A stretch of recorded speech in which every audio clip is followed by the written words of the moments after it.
Você está com o Semanário Econômico.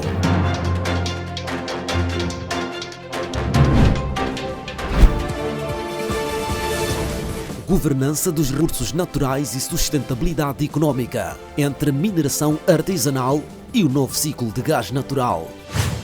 E vamos então à análise e comentários da semana, da presente edição do Semanário Econômico. Conforme anunciamos, em perspectiva, temos dois temas que marcaram os eventos ao nível do setor energético na última semana.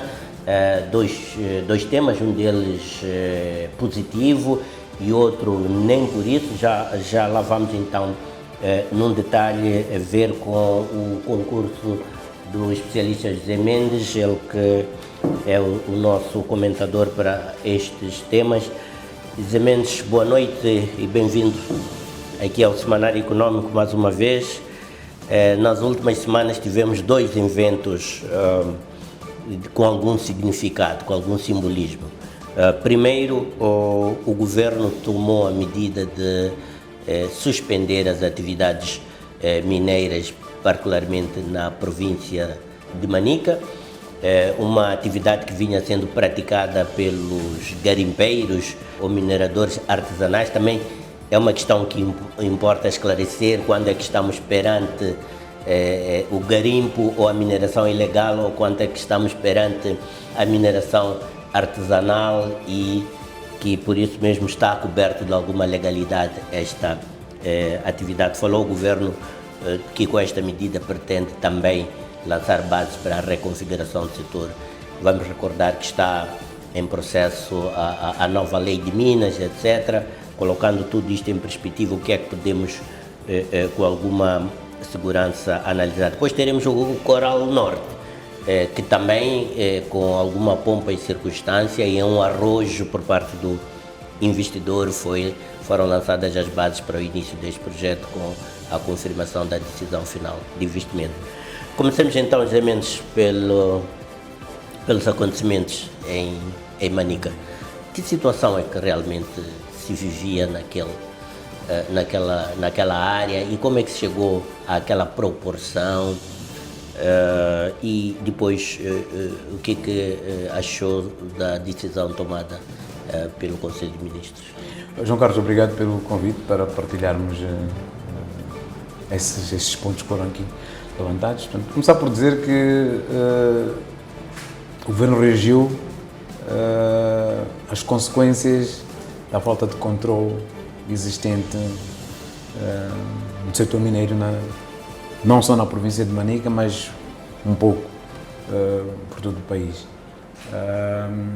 Pode-se dizer que aquele acontecimento é uma ponta do iceberg, que esta situação prolifera pelo país? Sim, é uma indicação clara de que há muito fluxo ilícito de recursos e, em consequência disso, portanto, fluxo também indivíduos ilícitos de capitais que deviam ser captados por parte do Tesouro, mas como nem toda a mineração acaba por ser declarada, isso não ocorre.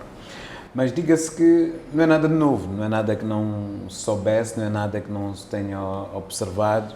Foi preciso uma medida extrema do governo neste momento para paralisar a atividade mineira no global, portanto, suspender as licenças por parte dos operadores, dos concessionários que adquiriram direitos para explorar e suspender, portanto, as ações por parte de toda a gente que pratica mineração artesanal. Portanto, é, digamos, uma medida arrojada, mas uma medida necessária,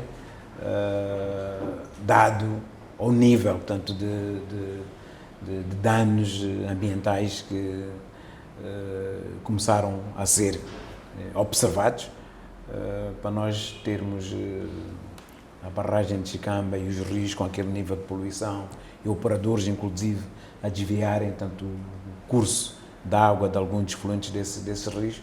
É uma ilustração clara de que o desmando era enormíssimo. Portanto, digamos, faltou autoridade por parte do Estado e dos seus elementos que têm a responsabilidade de garantir e assegurar que estas ações de exploração mineira fossem feitas dentro de parâmetros determinados. E é preciso deixar claro que cada concessionário, quando vai iniciar a sua atividade, apresenta um plano de desenvolvimento e um plano de gestão ambiental. Claramente esses parâmetros não estão a ser respeitados em termos de exploração e não estão a ser monitorados. Portanto, daí termos chegado a este descalabro de a atividade mineira estar a prejudicar tanto outras áreas económicas e inclusive tanto da vida da população. A gente sabe que explorar, digamos, ouro de forma artesanal é uma atividade que envolve muitas pessoas. E se formos olhar para os dados do Instituto Nacional de Estatística, temos mais de 230 mil operadores, portanto, mineiros. É muita gente. Artesanais. Se dissermos que essas pessoas se deslocam com as suas famílias, estamos a falar de um êxodo demasiado acentuado. E estamos a falar, portanto, de uma demanda para o próprio Estado que terá dificuldades de responder a ela, porque será preciso prover serviços básicos para essas mesmas populações, portanto, dar escola, dar hospital, e isso naturalmente vai levar à inflação. O governo fala da reconfiguração do setor. Qual é o entendimento que tem do que isto pode significar, tendo em conta as iniciativas que estão a ser desencadeadas até esta parte? Temos a Lei de Minas, mas temos este episódio concreto da suspensão da atividade mineira na província de Manica. É um extremo, né? Portanto, chegarmos a esta suspensão da atividade mineira. Tal aconteceu pelo nível de desrespeito pelas práticas de mineração que estão a ser usadas e das consequências que começam a surgir. Que oportunidades é que agora tem de, enfim, não após esta suspensão tudo voltar a estar mais ou menos na mesma? Como recomeçar? Portanto, esta seria a grande questão. Pronto, é preciso, o Governo criou uma comissão interministerial para fazer um plano de recuperação ambiental, mas não pode parar por aí. Pode-se fazer um plano de recuperação ambiental e os rios vão voltar a ter as águas em condições, mas se as práticas de mineração continuarem a ser as mesmas, daqui a algum tempo voltamos a ter o mesmo problema. Ou seja, é preciso capacitar esses operadores para a utilização de práticas mais amigas do ambiente. Está-se a fazer muita mineração com o uso de mercúrio, porque é um processo rápido de separação do ouro.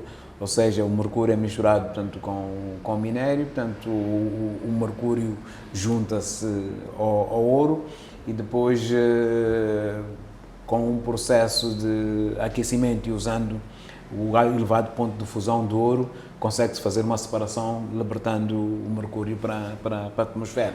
Portanto, com todos os efeitos nefastos que a isso está associado. Ora, o quilo de ouro custa $300.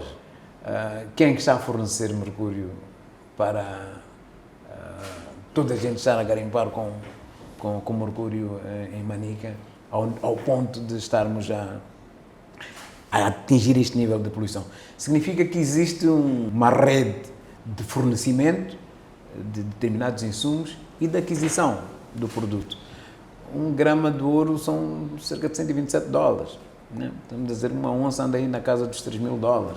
Portanto, e é efetivamente um meio de sustento para muita gente que ali está. Portanto, quem consegue 1 grama de ouro tem 6 mil meticais. Portanto, só com 1 grama. Então, é efetivamente um meio de subsistência para muita gente. Então, não vai desaparecer esta mineração, não vão desaparecer mais de 200 mil pessoas que estão a praticar este tipo de atividades. É preciso agora encontrar mecanismos de fazer elas conviverem pacificamente com os detentores das concessões, porque esta mineração, embora seja feita em forma de garimpo e artesanal, é feita na concessão de alguém. Portanto, há de haver empresas que têm 100 hectares de terra, mas estão a operar, portanto, em 10 ou 20 hectares e as comunidades estão a fazer o garimpo em outros sobre terras concessionadas. Sobre terras concessionadas. Significa que temos muitas concessões ociosas, efetivamente. Sim, não sei se seria correto considerá-las ociosas, mas as áreas são enormes. né? Portanto, ele vai, acho que no relatório anual, os operadores têm a responsabilidade de garantir a elaboração de um relatório anual, onde o Instituto Nacional de Minas, portanto, verifica que efetivamente está a haver alguma atividade e é com base nas declarações que eles fazem também que são taxados. Ora, se a sua concessão tem 100 hectares, ele está a operar, portanto, em 20 dos hectares, portanto, ele pode sempre alegar que tem um plano de desenvolvimento para usar as outras áreas a posterior. Mas enquanto ele opera nos primeiros 20 hectares, portanto, está-se a fazer mineração em outro lugar. A questão seria aqui como criar esta coabitação, em que os garimpeiros, as pessoas que fazem esta mineração artesanal, sejam capazes de retirar esse ouro dali e entregá-lo ao operador. Tem entidades como o processo de Kimberley e outros instrumentos que ajudam na governança do setor. Sabemos que esta mineração artesanal, este garimpo também alimenta o circuito do contrabando e do tráfico. O que isto tudo compele do ponto de vista de desafios para o Estado, para falar do controle? José Mendes se referiu no início da nossa conversa que esta é uma manifestação do descontrole em que aquela atividade caiu, não só em Manica e provavelmente em outros locais no país. É uma mensagem clara para todos nós. O governo tomou esta atitude de paralisar, mas tem que refletir mais ajusante aí agora. Como garantir que daqui para frente haja uma entidade com capacidade e com instrumentos para controlar e monitorar estas atividades. Em 2014 foi criada a Autoridade da Indústria Extrativa, que era uma entidade que em princípio teria esta responsabilidade de supervisionar, portanto, o setor extrativo no seu todo e certamente iria garantir a absorção de muito mais receitas para o Estado, porque teríamos um controle mais incisivo. Acho que é disto que o Governo precisa, de uma autoridade com esta capacidade de se sobrepor a qualquer um dos ministérios, ao Ministério do Meio Ambiente, portanto, ao Ministério dos Recursos Minerais e a quem estes tenham que prestar contas, de modo a que cada uma das entidades envolvidas faça o seu trabalho. Não podemos perder de perspectiva quem são os detentores destas concessões mineiras e que muitas vezes as estruturas administrativas locais acabam não tendo grande poder de controle e de decisão sobre as entidades que detêm estas concessões.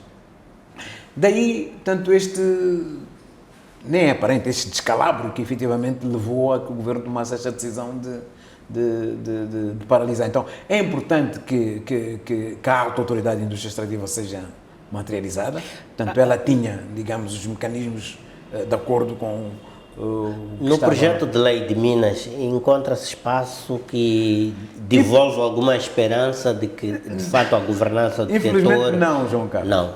Porque nesta revisão da lei de Minas está-se a querer colocar a alta autoridade da indústria extrativa diluída num departamento dentro do MIREM.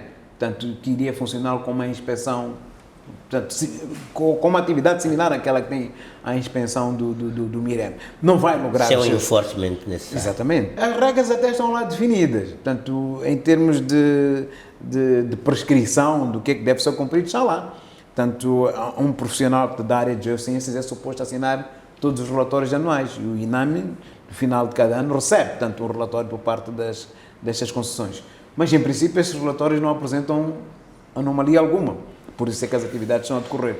Mas a realidade que estamos a viver agora mostra um descalabro total. Portanto, acho que esta é uma oportunidade para o Governo rever. E onde é que o Governo deve apostar as fichas neste momento? Acho que deve apostar, portanto, a meu ver, na materialização daquilo que eram os pressupostos da Alta Autoridade da Indústria Extrativa. Por acaso, ao longo deste processo... Capacidade inspectiva. Exatamente, porque é determinante. É assim, acho que o país perde... Há pouco tempo o BAD fez um estudo que foi divulgado aqui no país, em que fala de cerca de 100 bilhões que o continente africano perde anualmente por causa deste fluxo ilícito de recursos. E Moçambique certamente está. Portanto, a gente está a perder muito dinheiro com as areias pesadas, a gente está a perder muito dinheiro, portanto, com a exportação de tantalite, a gente está a perder uma fortuna com a exportação do ouro. O INAME criou uma feira anual, que é a Fagena, este ano vai ocorrer em Nampula, que dá a oportunidade das pessoas de irem lá vender a sua produção mineira, né? Portanto, pedras preciosas, semi-preciosas e ouro, para colocar esses elementos no circuito correto e permitir que... Portanto, esta é uma demonstração clara de que o governo percebeu já que não tem controle sobre estes elementos. Então, tem que ser mais do que convidar essas entidades só para virem comercializar, mas tem que haver efetivamente uma entidade que tenha a responsabilidade de fazer o enforcement. Acho que neste momento que está criada esta Comissão Interministerial que tem a responsabilidade de criar tanto um plano de recuperação ambiental, no qual, na meu entender, acho que os operadores deviam arcar com os custos desse plano de recuperação, porque, diga-se, não é muito difícil, né? Portanto, o importante é as entidades serem capazes de operar com respeito aos elementos que são acumulados após a exploração. Portanto, quando se faz a separação do ouro, são criados uma série de rejeitos. É preciso criar, portanto, barreiras de retenção destes rejeitos. É preciso encontrar, portanto, fontes para a lavagem destes rejeitos que podem ser, portanto, furos de água subterrânea. É preciso encontrar formas de acumulação que não distorçam o ambiente, portanto, voltar a repor, portanto, estes elementos depois da exploração, evitar, tanto que as águas das chuvas, quando chegarem, arrastem estes elementos para os rios. Portanto, são uma série de ações que devem ser usadas. E depois criar decantação, inclusive, depois do processo de lavagem, para devolver, portanto, a água já cantada para os cursos normais. Portanto, são práticas que podem ser executadas e a capacitação que pode ser levada às pessoas. Inclusive, portanto, impor-se, por exemplo, que vamos tratar o ouro de forma diferente. Em vez de ser com amálgama, vamos fazer o processo de lixiviação. E a questão fiscal? Como é que fica? É muito recurso. Daí eu ter dito que é o cúmulo, portanto, do processo de total descontrole. Portanto, mais uma vez, a alta autoridade da indústria extrativa, quando foi aprovada pelo Parlamento e foi instruído o Governo para implementar, é exatamente nesta perspectiva, de que o país tem muitos recursos. É importante que haja uma entidade capaz de supervisionar, portanto, toda esta esfera. Neste momento que está-se a rever a legislação mineira, o Governo decidiu, por exemplo, que quer participar com 20% na exploração dos minerais críticos. Algo que é positivo, porque vai aumentar o rendimento por parte do Estado, mas é preciso garantir que haja algum enforcement, alguma fiscalização com relação àquilo que é produzido. O país já tem dificuldades em termos de quantificar as reservas que tem de cada um dos seus minérios. Se a gente não tiver uma entidade capaz de estar à frente da supervisão e do controle... O INAME não é essa entidade? O INAME é a entidade que dá as licenças. Portanto, não é difícil ser árbitro e jogador. Portanto, é verdade que o INAME define os parâmetros que devem ser cumpridos, atribui as licenças, recebe os relatórios anuais e, de acordo com o que está nos papéis, está tudo bem. Mas a realidade no terreno é distinta, né? Pois. Então, é preciso que haja uma entidade, para além desta, portanto, o INAME tem que continuar a fazer o seu papel, portanto, controlar a atribuição de licenças, garantir, portanto, que elas são usadas, portanto, de acordo com as atribuições dadas, mas tem que haver alguém, né? Watching from the top, né? E a ter um view bem mais abrangente, que no final do dia só traria mais receitas para o fisco, portanto, maior capacidade de encaixe por parte do governo, que está sedento de dinheiro. Mudemos de assunto. Coral Norte agora, com bastante carga simbólica, foi anunciada a decisão final de investimento, cerca de 7,2 mil milhões de dólares de investimento. Já tínhamos falado há algum tempo sobre esta iniciativa, as suas vicissitudes e também oportunidades, mas o certo agora é que temos um quadro com o qual devemos nos conformar. E o que é que podemos esperar neste momento? Bom, o Coral Norte está aprovado. é o que é, né? É um projeto que vai fazer o país produzir mais LNG, portanto já estávamos a produzir cerca de 3,5 toneladas, milhões de toneladas anuais, portanto vamos dobrar a capacidade para 7 milhões de toneladas. É bom para o país porque assumimos uma posição mais relevante em termos de um player de produção de LNG. É um excelente negócio para a Eni, que descobriu estas reservas e está a recuperar o seu investimento. Para o país é um sinal muito bom, positivo em termos de mostrar para os investidores que o país continua atrativo e com uma política fiscal para trazer investimentos para nós. E mostra um compromisso sério por parte do Governo de trazer estes recursos. Portanto, digamos, estas são as primeiras mensagens e as nuances que podem ser ditas. É positivo, portanto, a gente olha para os números, 7,2 milhões de dólares, uau, é muito dinheiro. Mas esses 7,2 milhões de dólares não ficam aqui no país, portanto, é preciso, é verdade que são, Moçambique é financeiramente o destino, né? É o lugar, portanto, que motiva, mas cerca de 4 mil milhões desse dinheiro vão para a Coreia do Sul, que é o país que vai construir a plataforma, que é a fábrica, né? Sim. E depois, pronto, temos os furos, os umbilicals, os manifolds, as linhas de fluxo, portanto, aquelas outras coisas todas que têm que ser feitas aqui. Temos o CFM que vai estar envolvido nas operações, a Hemodraga, portanto, já são algumas melhorias com relação àquilo que estava no Coral Sul. E temos nominalmente 25% do gás doméstico que pode induzir a industrialização. Portanto, acho que este é o ponto onde o país tem que procurar capitalizar. Agora, a questão vai ser realmente como é que a gente faz isso. Porque a Eni já perguntar mesmo sobre os desafios, não é? O quadro, as regras de jogo estão estabelecidas, não é? São aquelas, desafios do nosso lado, que inteligência e arte é necessária para realmente podermos maximizar as oportunidades. Sem sombra de dúvidas, portanto, e que sermos capazes de captar investimentos para tal e fazer parcerias inteligentes, de modo a gente realmente ter o controle de propriedade e controle de direito sobre estes recursos. Ou seja, o que está escrito é que a Eni deve vender 75% do gás e 25% é para consumo. E a Eni já anunciou que em 2028 vai tirar o primeiro gás. Isso significa que Moçambique tinha que em 2028 ter infraestruturas prontas para receber os 25% de gás. Está cético que consigamos ter essas infraestruturas até esse período? Quer dizer, nem é uma questão de ser cético, João Carlos, quer dizer, nós temos que ser realistas, não é? Se a Eni está a dizer que em 2028 terá gás, já tomou a decisão final de investimento, já mobilizou 7,2 milhões de dólares para 1.000 milhões de dólares para tirar esse gás, vai efetivamente fazer isso. Em 2028 nós vamos ter gás. É preciso nós começarmos a correr agora para definirmos quais são os portos que a gente pretende que recebam o LNG. E depois de receber o LNG, criar as unidades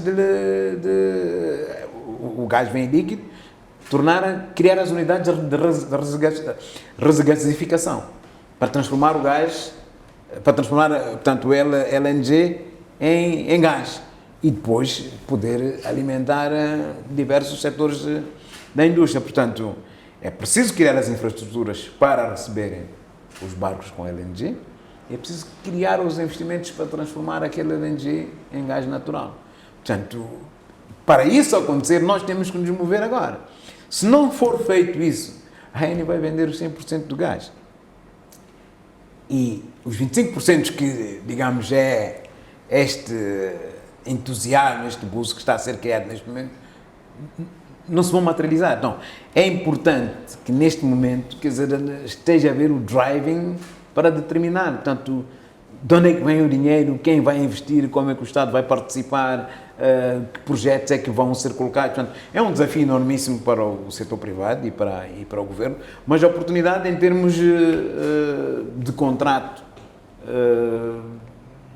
com a aprovação do Coral Norte, portanto estão aí colocados. Agora, cabe a nós, como país, sermos capazes de... Foram feitos mobilizar. anúncios importantes sobre os contágios, os contactos entre o projeto e a economia real moçambicana, quer pela via do emprego, para além destes aspectos que esteve a dizer dos 25%, houve também anúncios quanto a uma central termoelétrica à volta disso. Acha que está assegurada ou está minimizado este aspecto das ligações entre este megaprojeto e o setor real da economia moçambicana e com aberturas de participação do setor privado nacional? Bom, há vontade, né? Naturalmente o Governo está a procurar induzir isso. Nesta revisão legislativa está lá colocado a importância de dar algum relevo ao conteúdo local, e foi anunciado que haverá cerca de 800 milhões de dólares de investimento em oportunidades para o setor privado. Vamos ver se isso se materializa. A verdade, João Carlos, é que tu não podes fornecer uma carrada de pedra, uma carrada de areia, um saco de cimento para este projeto. Porque é lá, offshore, é no meio do mar. O que é que nós vamos fornecer? Alimentação para o pessoal, serviços de segurança, alguns insumos a serem fornecidos. O leque de serviços que podem ser é muito limitado.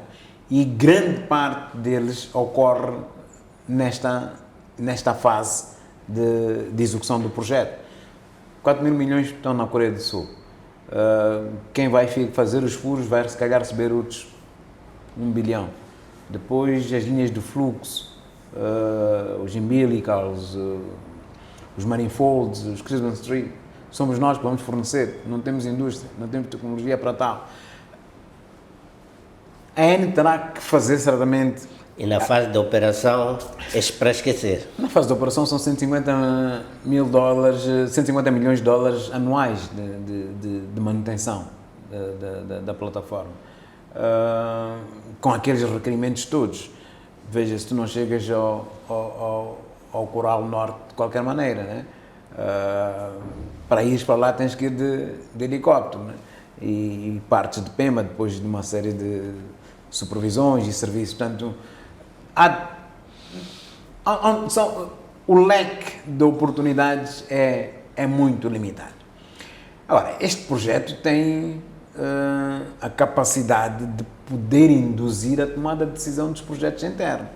E acho que foi esta mensagem que o chefe de Estado tentou passar um bocadinho no seu discurso, né? Estão criadas as condições, a ANA está a avançar, portanto Moçambique continua a ser um destino preferencial, mais 7,2 mil milhões de dólares estão aqui colocados no investimento nesta plataforma, portanto Moçambique tem um regime fiscal que é atrativo. Venham fazer o investimento nos projetos em terra. Esses projetos, sim. Quando o projeto da Total estiver em terra, quando o projeto da ExxonMobil estiver materializado, estão cerca de 30 milhões de toneladas já, portanto, de LNG. Esses projetos vão criar transformação e aí a gente vai vender pedra, vai vender areia, vai vender cimento, vamos fornecer água, portanto, vamos criar as infraestruturas todas ali. Mesmo para fecharmos este apontamento de análise, em que é que devemos nos concentrar nesta altura, precisamente com relação ao projeto Coral? Neste momento é procurar capitalizar em oportunidades como esta. A ANA anunciou 135 milhões de dólares para a criação de uma central elétrica que vai ser gerida pela EDM. Acho que são ações desta natureza que o Estado deve procurar galvanizar e capacitar cada vez mais. Se houver mais 135 milhões de dólares dados pela ANA daqui a 4 anos para um outro projeto dessa natureza, acho que é o que o país deve aproveitar, mas devemos procurar mais do que ficarmos satisfeitos com os números que estão a ser colocados, portanto, dos 800 milhões, com um potencial de... Com mais arte e engenho, é possível alcançar muito mais dentro do que está estabelecido. É possível, aliás, temos de ser arrojados para tal. É verdade que o quadro é aquele que foi assinado em 2006, não dá assim muito espaço de manobra, mas com nuances como esta, dos 25% da NH estar a vender o condensado, portanto já começamos a dar alguns passos. Agora é preciso estarmos preparados para o que é que o país vai fazer quando em 2018, 2028 sair o primeiro gás e nós não podemos absorver esses 25%. Que contrapartidas é que Moçambique pode pedir ao operador para lhe compensar pelo facto de nós não ter tomado esses 25% de gás. Esse gás. Mas uma vez mais, nunca podemos perder a perspectiva de que é negócio, né? Moçambique está-se a comprometer a absorver certamente que haverá ali cláusulas no contrato a dizer, portanto, se Moçambique não pagar esses 25%, o que é que irá acontecer? A posteriori, acho que é aí que o Estado deve procurar blindar-se e procurar buscar informação e capacidade negocial para poder tirar alguns dividendos desse aspecto. José Mendes, obrigado por estar aqui no Semanário Económico e até uma próxima oportunidade. Muito obrigado, João Carlos, pelo convite. Fizemos assim este apontamento de análise na presente edição do Semanário Económico. Retomamos então a nossa escalada informativa conforme o alinhamento que teve a oportunidade de acompanhar.